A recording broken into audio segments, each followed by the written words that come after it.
कोल्हापूर शहराच्या हद्दवाढी संदर्भात सर्वसमावेशक निर्णय व्हावा यासाठी जिल्ह्यातील लोकप्रतिनिधींसोबतच्या बैठकीसाठी मुख्यमंत्र्यांची वेळ घेणार खासदार शाहू महाराज छत्रपती यांची माहिती।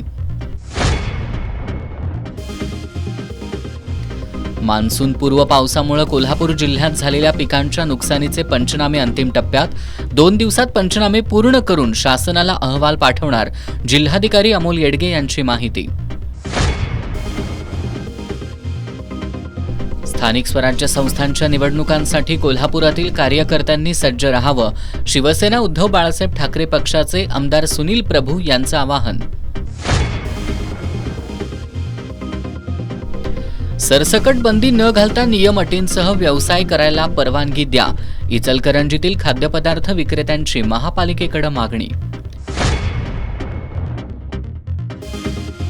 आणि आंबेगाव इथल्या शिवसृष्टी समोर विकृतपणे वागलेल्या अमोल कुलकर्णींच्या निषेधार्थ कोल्हापुरात निदर्शनं।